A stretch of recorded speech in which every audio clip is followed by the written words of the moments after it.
Hello what's up guys, अगर आप लोगों ने इसका चैप्टर 1 अभी तक नहीं देखा है तो इसका लिंक डिस्क्रिप्शन में होगा, वहां से चेकआउट कर लेना। चैप्टर 2 की शुरुआत में हम किंग ग्रे को देखते हैं जिसने एक फैमिली को बंदी बना रखा था। साथ ही साथ सोल्जर उनके फादर से कहते हैं यह आदमी रॉयल सर्वेंट होने के बावजूद वह मैजेस्टी के सिर के पीछे था। कानून के अनुसार यह एक गंभीर अपराध है जिसके लिए तत्काल सजा मिलनी चाहिए। हालांकि काउंसिल तुमको यह प्रदान करेगी, तुम अपने परिवार के साथ अपनी कंट्री लौटोगे और वहां कोशिश की जाएगी। दूसरी तरफ हम उनकी वाइफ और बच्चे को देखते हैं जो अपने डैड या बियर की चिंता कर रहे थे। उनको चिंता करता देखकर वो पर्सन बताता है बस कुछ देर और इंतजार करो। फिर वो उन सबसे कहता है यह सच है कि मैंने किंग को मारने की कोशिश की थी, लेकिन प्लीज इसे केवल मुझ पर ही लागू करो। इसमें मेरी वाइफ और बच्चे की कोई गलती नहीं है। अगर हम अपने देश वापस चले गए तो मौत से भी बदतर हालत हमारा इंतजार कर रही होगी। मुझे यह बुरा नहीं लगेगा, तो कम से कम मेरी वाइफ और बच्चे को उस हालत में मत डालो। मैं आपसे भीख मांगता हूँ किंग ग्रे। उसकी ऐसी बातों को सुनकर सफेद पोशाक वाले कहते हैं तुम ठीक कह रहे हो, किंग हमारा कंडक्टर है, वह ऐसी छोटी छोटी बातों से परेशान होने वाला इंसान नहीं है। काउंसिल ने तुम्हारी पनिशमेंट का फैसला कर लिया है। उसी वक्त उसको अपनी वाइफ और बच्चे के चीखने चिल्लाने की आवाज आती है, जो सुनकर वो पर्सन खुद को संभालते हुए बताता है प्लीज उन्हें छोड़ दीजिए किंग। और वो ऐसे ही उनसे भीख मांग रहा था तभी हमें सोर्ड चलाने की आवाज आती है। साथ ही साथ उस सोर्ड से खून की बूंद टपक रही थी। फिर हम देखते हैं कि किंग ग्रे ने उन दोनों को जान से मार दिया।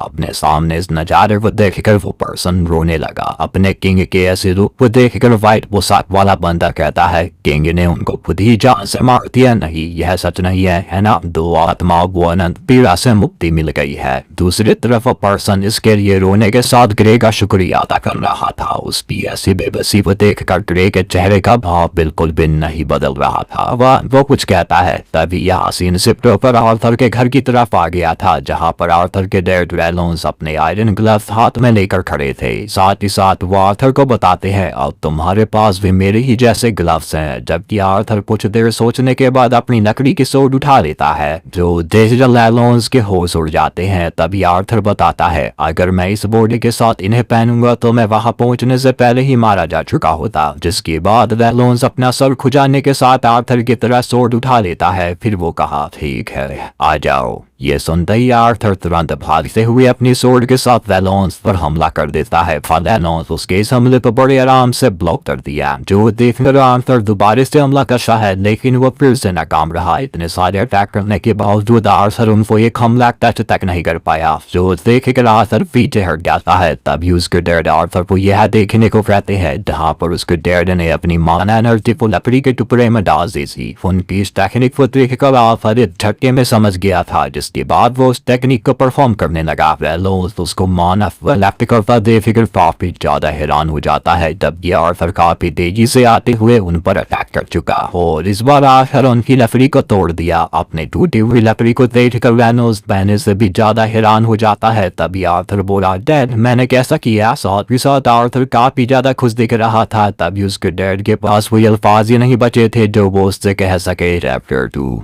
The king attack. अगले सीन में रेलोन्स एलिस से कह रहा था मुझे लगता है कि हमें उसके लिए टीचर हायर करना चाहिए, जिस पर एलिस मना करते हुए बताती है मैं इसके सख्त खिलाफ हूँ। क्या तुमने नहीं कहा था कि तुम इसे खुद पढ़ाओगे? उसके इस बात का जवाब देते हुए रेलोन्स कहता है मैंने किया, लेकिन आर्थर का इनियड टैलेंट काफी ज्यादा आउटस्टैंडिंग है, उसे एक सर्टिफाइड टीचर की जरूरत है। रेलोन्स का ये कहना ही था। तभी एलिस बताती है मैं सोर्सरी के बारे में थोड़ा बहुत जानती हूँ, जिस पर रेलोन्स समझाता तुम्हारी सोर्सरी एक अलग किस्म की है। उसकी ऐसी बातों को सुनकर एलिस चुप हो जाती है, पर रेलोन्स बताता है वह माना से बुराई गई किसी भी चीज को आसानी से कर सकता है और वो केवल 4 साल का है। रेलोन्स की ऐसी बातों को सुनकर एलिस को लग रहा था कि वो मजाक कर रहा है, पर रेलोन्स उससे कहता है कि यह आर्थर की भलाई के लिए है। तो सुनकर एलिस खामोश हो चुकी थी, पर वो आर्थर से चिपकते हुए कहती है मैं अभी भी इसके खिलाफ हूँ। मैं अपने प्यारे आर्थर को कहीं दूर नहीं भेज सकती। मैं यह नहीं नहीं चाहती। उसकी बच्चों वाली हरकतों को देखकर वैलों समझाता यह आर्थर के फ्यूचर के लिए है, जिस पर एलिस कहीं परसेंट भी मायने रखता है। क्या तुम्हें अपने बेटे से प्यार नहीं है? उसकी ऐसी बातों को सुनकर रेनॉल्ड्स तनकते हुए कहता है वह मेरा भी प्यारा बेटा है। तभी एलिस चिल्लाते हुए कह रही थी, तो हम ऐसे ही रह सकते हैं। धीरे धीरे ये लड़ाई बढ़ती जा रही थी। उसका फ्यूचर दांव पर है। नहीं, मैं तुम्हारी राय नहीं पूछ रही हूँ, मैं निश्चित रूप से इसके खिलाफ हूँ। उनके इस झगड़े के बीच आर्थर का कहना है कभी कभी लोगों को कंट्रोल किया जाता है उनकी फीलिंग से, उनके पर्सपेक्टिव को धुंधला करना। इसलिए मैंने ऑप्शन सी चुनने का डिसीजन लिया। ये कहने के बाद वो उन दोनों से कहता है, तुम दोनों साथ में क्यों नहीं आते? उसकी इस बात की वजह से उनका झगड़ा रुक गया था और वो आर्थर की तारीफ कर रहे थे। हमारा आर्थर सचमुच जीनियस बच्चा है। चलो अभी तैयारी करें, अब तो हम काफी फेमस हो जाएंगे।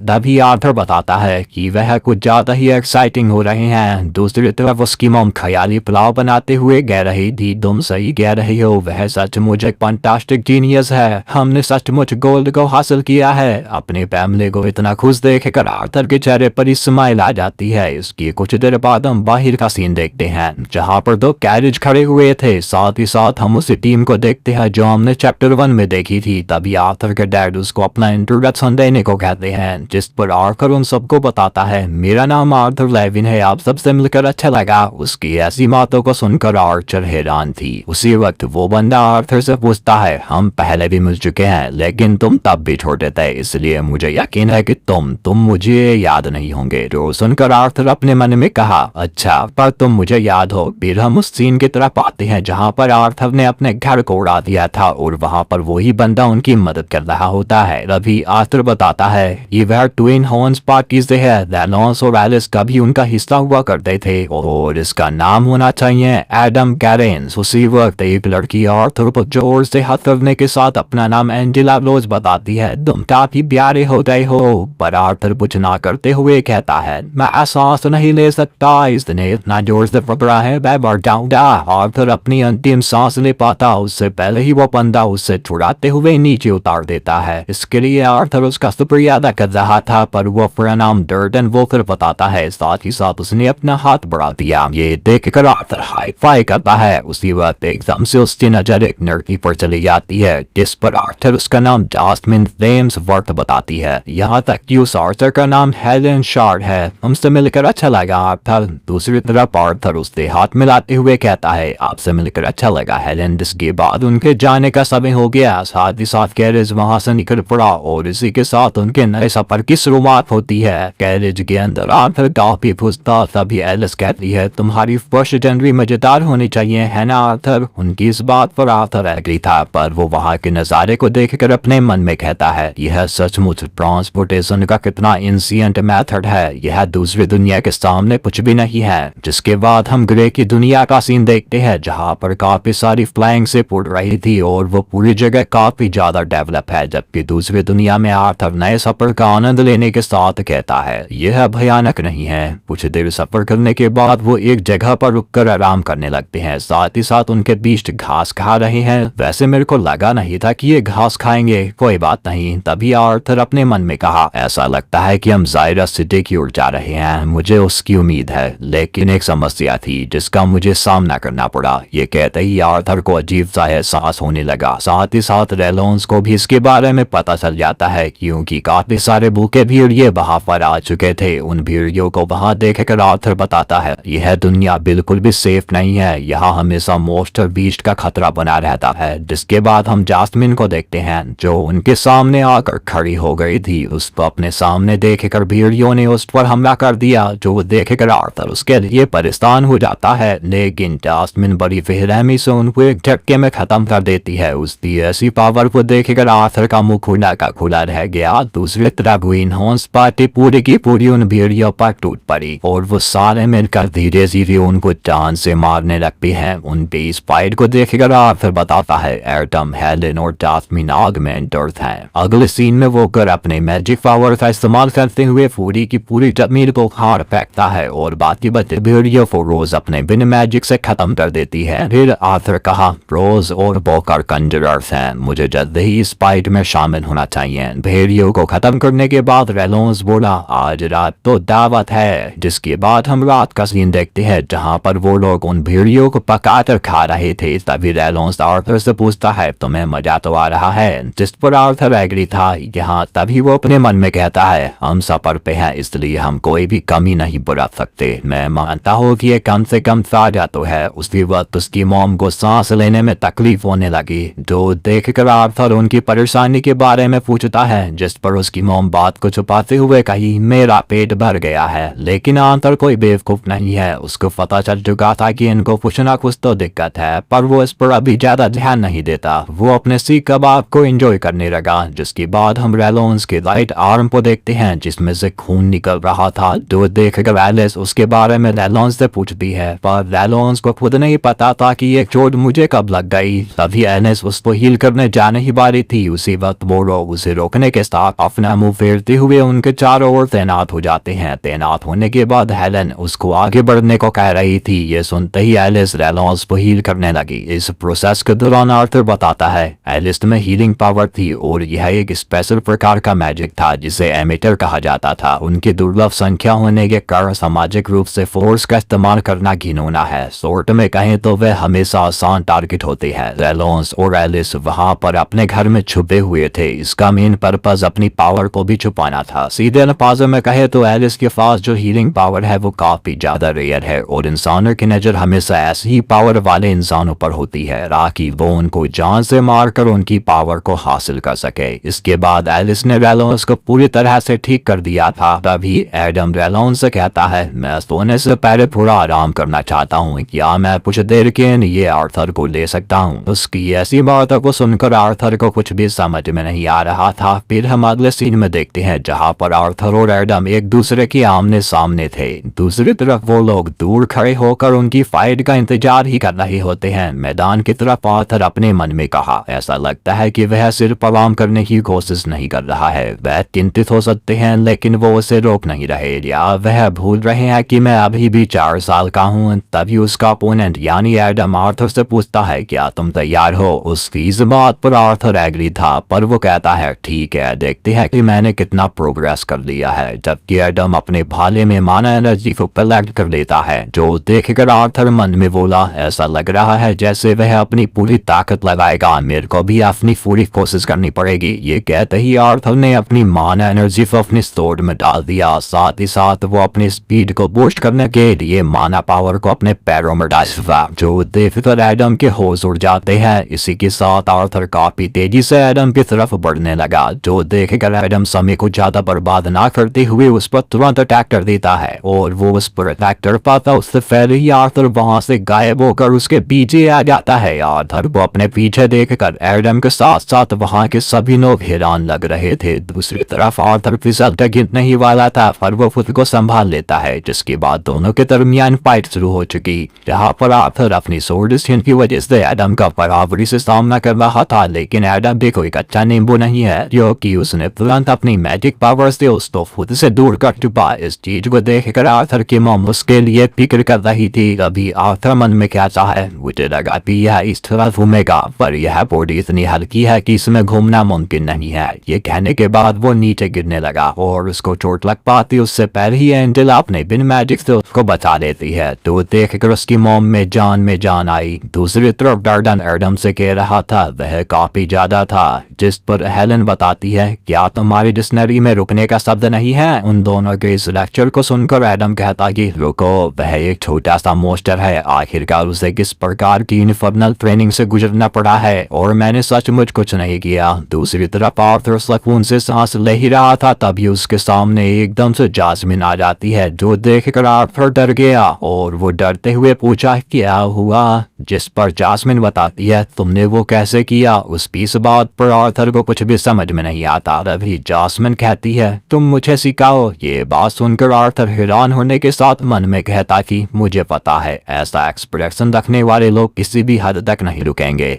जब तक वे अपना गोल हासिल नहीं कर लेते। इसी के साथ हम अगले दिन का सीन देखते हैं, जहाँ पर वो लोग अपने सफर की ओर रवाना हो चुके थे। गैरेज में बैठे आर्थर का कहना है मैं कह सकता हूँ कि यह जर्नी स्मूथ रही। जिसके बाद बाद वो दोबारा से आराम करने के लिए एक जगह पर रुक जाते हैं। वहाँ पर एडम आर्थर को फाइटिंग स्टील की कुछ टेक्निक के बारे में बता रहा था। नॉलेज गेन करने के बाद रेलोन्स आर्थर की बॉडी को स्ट्रॉन्ग करा रहे होते हैं और आर्थर अपनी पूरी कोशिश कर रहा होता है। बात अलग है कि उससे नहीं हो रहा। इसके बाद हेलन आर्थर को आर्चरी के बारे में कुछ बताती है, जिसे सुनकर आर्थर पेड़ पर सही तरीके से एरो को थ्रो कर देता है। साथ ही साथ वो अपने मन में कहा, बहुत कुछ सिखाना और प्रीवियस वर्ल्ड के बारे में अपने कुछ नॉलेज दे रहा हूँ। यह मेरे लिए भी एक सीखने वाला एक्सपीरियंस था। जिसके बाद आर्थर उसको सब कुछ बताने के बाद खुद करके दिखाता है। जिसके बाद आर्थर अपने पैरों में एनर्जी को गैदर कर लिया था। इसी के साथ आर्थर काफी तेजी से भागने लगा। साथ ही साथ जास्मिन उसी के संग भाग रही थी। रात के समय आर्थर किताबे से नॉलेज गेन करता है, लेकिन उसका ध्यान बार बार जास्मिन की तरफ जा रहा होता है। इसलिए वो बाहर की तरफ खाना खाने के लिए आ गया। पर ये क्या, उसका सीख कबाब खत्म हो गया। इसलिए वो और लेने जाता है, लेकिन जास्मिन पीछे से उसको सर्व करने लगी। साथ ही साथ आर्थर कहा, बस यही एक चीज थी जो मेरी कैलकुलेशन के परे थी। अगले सीन में जास्मिन एक डैगर आर्थर को गिफ्ट करने के साथ कहती है, मैंने सुना है कि तुम्हारा आज बर्थडे है। यह मुझे सिखाने के लिए तुम्हारा शुक्रिया भी है। जिसको लेने के साथ आर्थर उसका शुक्रिया करने के साथ अपने मन में बताता है, ऐसा लगता है कि जैसे वह मुझसे खुल गई है। अभी जास्मिन आर्थर को उस डैगर के बारे में बताती है। यह एक तार है, जो देखकर आर्थर काफी ज्यादा हैरान हो जाता है। दूसरी तरफ वो लोग इस नजारे को देखकर कहते हैं, यह तो उसके नेचर के बिल्कुल उल्टा है। जो सुनकर उसकी मोम आर्थर की तारीफ करते हुए कहती है, आखिरकार हमारा आर्थर एक प्यारा सा लड़का है। अभी हम एडम को देखते हैं तो उन सबसे कह रहा था जाने का समय हो गया है, जिस पर वो सभी एग्री थे। तभी उसकी मोम उसको अपने साथ चलने को कहती है। उसी वक्त उसकी तबीयत खराब होने लगी। अपनी मोम की ऐसी हालत को देखकर आर्थर परेशान होने के साथ पूछता है, आपको क्या हुआ है। जिस पर एरिस खुद को संभालते हुए बताती है, मैं ठीक हूँ। लेकिन आर्थर का सर धीरे धीरे बढ़ता ही जा रहा था। जिसके बाद हम कैरेज का सीन देखते हैं, जहाँ पर वो काफी तेजी से आगे बढ़ रहे थे। अंदर की तरफ आर्थर पड़ रहा था। उसी वक्त कैरेज अचानक रुक जाती है, जो देखकर एरिस पूछती है, क्या हुआ, हम रुक क्यों गए।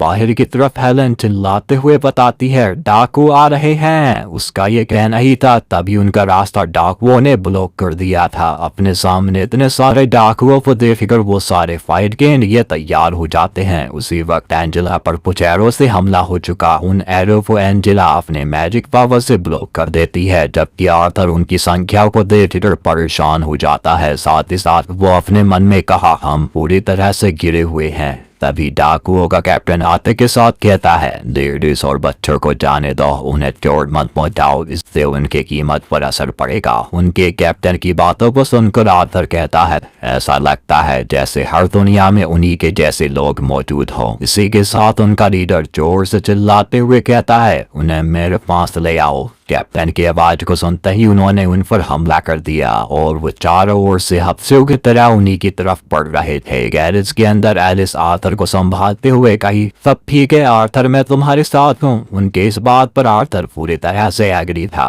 दूसरी तरफ गर्डन अपने अर्थ मैजिक को एक्टिवेट करते हुए हमला कर देता है, जबकि रेलोस अकेले ही काफी सारे डाकुओं को हरा रहा था। अभी एक डाकू उसके पीछे से हमला करता है। इसे देखकर हेलन ने अपने तीर से उसे ठिकाने लगा दिया। ऐसे करते करते ट्विन हॉर्न्स पार्टी के सारे अपने स्टील का प्रदर्शन कर रहे थे। वहाँ पर आर्थर उस मंजिल को देखकर कहता है, पर्सनल ताकत के मामले में हम आगे हैं। हालांकि इसी के साथ गर्डन एंजेला को बचाने के लिए एक जोर का धमाका चलता है। उसको बचाने के लिए एंजेला उसका शुक्रिया अदा कर रही थी, पर ये लोग खत्म होने का नाम ही नहीं ले रहे थे। उनकी गिनती को देखकर ट्विन हॉर्न्स पार्टी के चेहरे पर हम साफ साफ परेशानी देख पाते हैं। यहाँ तक कि आर्थर बताता है, उनकी संख्या में ताकत है, इसी की वजह से वो लोग काफी ज्यादा थक चुके थे। साथ ही साथ उन लोगों ने मिलकर रेलोन्स को धूल चटा दी। यहाँ तक कि उनका कैरेज टूट गया था और उस कैरेज के अंदर वही दोनों थे, पर उनको ज्यादा चोट नहीं आई। साथ ही साथ कैप्टन मुस्कुरा रहा था। रेलोन्स की ऐसी हालत को देखकर एलिस उसको हील करने जाने ही वाली थी, पर रेलोन्स उसको रोकने के साथ बताता है, यह तो बस एक खरोच है। इसके अलावा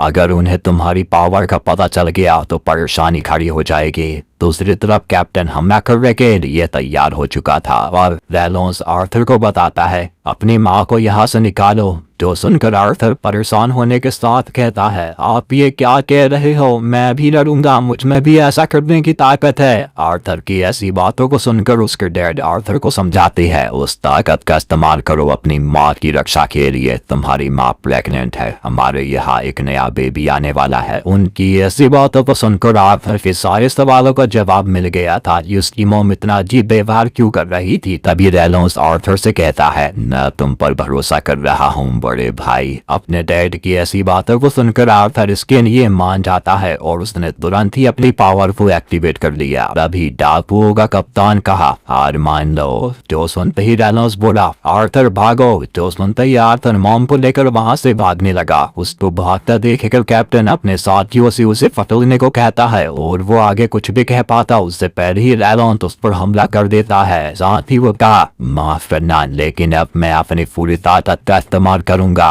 और उसका अटैक इतना तेज था कि उनका कैप्टन पीछे जाने लगा। दूसरी तरफ उन दोनों के रास्ते में दो डाकू आ गए थे और उनको एडम और जैस्मिन संभाल लेते हैं। साथ ही साथ जो भी उनके रास्ते में आ रहे थे उनको हेलन अपने तीरों से जान से मार देती है। तभी आर्थर नॉर्थ स्ट्रोफ भागते जा रहा था क्योंकि उसको किसी भी हालत में अपनी माँ और उस बच्चे की रक्षा करनी है। भागते समय आर्थर मन में कह रहा था, मैंने बहुत सी आत्माएं चुराई हैं, मैं भाग रहा हूँ ताकि मैं उनको बचा सकूं। ये सिर्फ मिठाइयाँ है, हालांकि मुझे किसी भी हालत में उनको बचाना होगा। इसलिए वो और तेजी से भागने लगा। ऊपर की तरफ एक चट्टान पर हम एक मैजिशियन को देखते हैं जो अपने सबसे पावरफुल अटैक को रेडी करने लगा, जिसका पता आर्थर को हो जाता है। इसलिए वो तुरंत अपनी मॉम को धक्का दे देता है ताकि वो अटैक उसकी मॉम को छू तक ना पाए। दूसरी तरफ वो मैजिशियन अपने अटैक को रेडी करने के साथ उस पर हमला कर देता है और उस अटैक की चपेट में आर्थर आ चुका था। दूसरे फिर एंजिन और कर्टन काफी ज्यादा परेशान हो जाते हैं। जबकि आर्थर खाई में गिरने लगा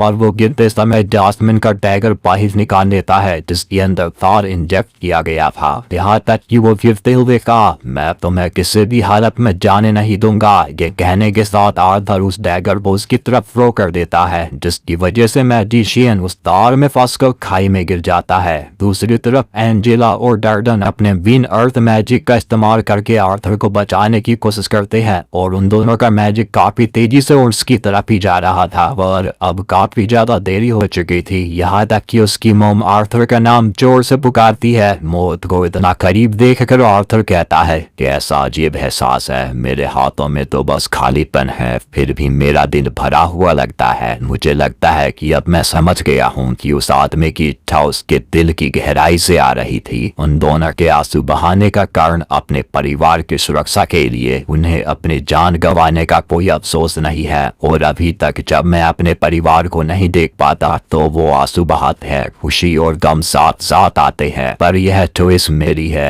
यह सही है। मैं बड़ा भाई बनने जा रहा था, मैं चाहता था काश मैं उससे मिल पाता। ये कहते हुए आर्थर आंसुओं के साथ खाई में गिर जाता है। इसके कुछ देर बाद हम गहरे काले अंधेरे में आर्थर को वहां पड़ा हुआ देख पाते हैं जिसको अब होश आ चुका था और उसको समझ में नहीं आ रहा था कि मैं यहाँ पर क्यों हूँ। उसी वक्त कोई चीज उसकी तरफ आने लगी। साथ ही साथ वो काफी बड़ा लग रहा था क्योंकि जब वो चलता है तो जमीन सेक हो रही थी। यहाँ तक कि वो काफी बड़ा क्रिएचर आर्थर के पास रुकने के साथ कहता है, पर आर्थर की फट गई थी इतने बड़े क्रिएटर को देखकर। वो आपको ये मेरी लॉन्ग वीडियो कैसी लगी कमेंट में जरूर बता देना। साथ ही साथ आप लोग मेरे चैनल को सब्सक्राइब करके बेल आइकन और पे सेट कर लेना ताकि आपको मेरी लेटेस्ट वीडियो सबसे पहले मिल